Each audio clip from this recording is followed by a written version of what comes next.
The reason I do these particular workouts is to increase my heart rate as often as possible without rest. What my heart rate or what I can handle as far as what shape I'm in, all just depends on the month, the year, the day, the time, what I ate, all those things. But there's a decoy that's been to the level, if you will, or the stage that I seek to get on, and that's doing a decoy super selection in France, and doing some trials in France, which is essentially, obviously, the mother of French ring sport. His name's Bob Salamini, and he published a workout for decoys.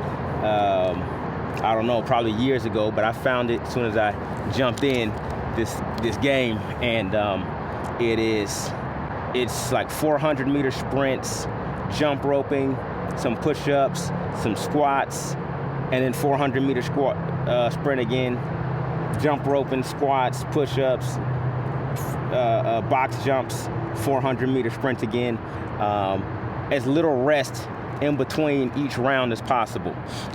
In a trial, even if a dog is on you for 10 seconds during a bite, you give everything you got for those 10 seconds. To some extent, sometimes it's like that you can't be in shape good enough. You know, often here in the U.S., we call foreign decoys, we call French decoys, we call Mexican decoys to come out and do some of our trials. I don't see them calling American decoys, right? I feel there's no reason why I can't be called. There's no reason why I can't be called. I'll give it to myself. I'm young in this thing. There's a lot to learn, but number one, I learn fast. Number two, capability-wise, there's no reason why I shouldn't be called. Yeah, these sprints, number one, I like running. I like running for the meditation and the peace of mind. And there's no better time to get out here where the only noise you hear is your feet, some motivational stuff in your ear, and just traffic. It's peaceful. It's peaceful. I get to think about why I'm doing this. I get to think about my day. I get to think about my week. I get to think about my month. I get to think about what I want in a year. So it's a good time. It's a good time. It's just a really good time to meditate. Nothing else. It's more quiet in here than it is in the house sometimes. You know, it's with the white noise. It's a beautiful thing. So, and why I do it anyway? Why I do it anyway is to compete against myself. Oftentimes I feel like I'm an all or nothing kind of guy, and that's not a bad thing to me. That's not a bad thing, because in shooting for all,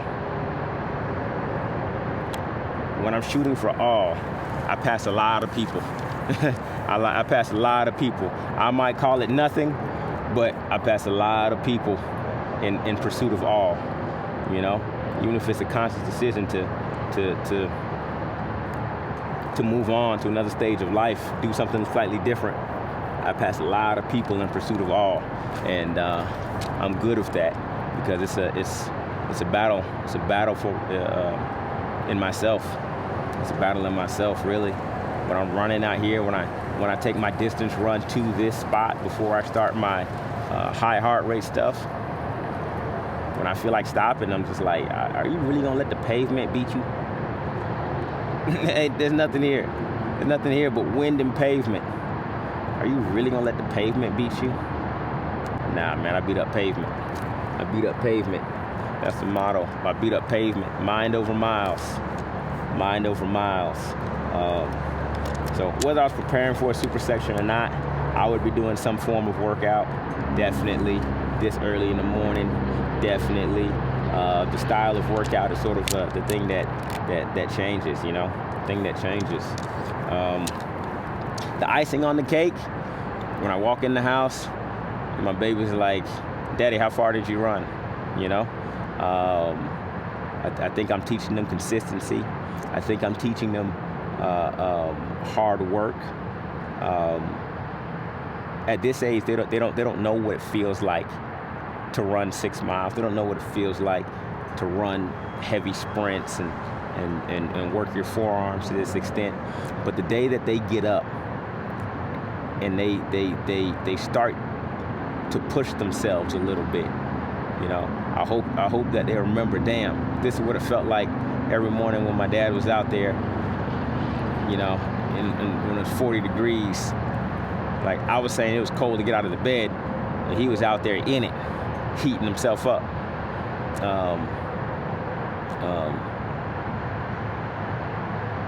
And then I don't know, it's ego too. It's ego too. It's ego too. You know, there's the teaching part, and then there's some ego too. You know, am I as bad a motherfucker as I say I am? Am I? Am I? Only one way to find out. Keep pushing yourself. Keep pushing yourself. There's nothing harder than the battle amongst oneself on a daily basis, remaining consistent. Like, to do that, you got to be consistent in your eating habits. You got to be consistent in your nutrition. You got to be consistent in the time you wake up. You got to be deliberate about what time you go to bed. You got to be deliberate about packing your shoes and your socks and what you're going to wear in the morning. You got to be deliberate about checking the temperature in the morning to make sure, damn, do I need gloves or not? I mean, you know, I think those are the civilian version of soldiers, you know. You got to get that stuff done. So, man, it's some ego. It's some showmanship to my kids. It's an example, and it's all or nothing. That's what I like. I like to go all or nothing.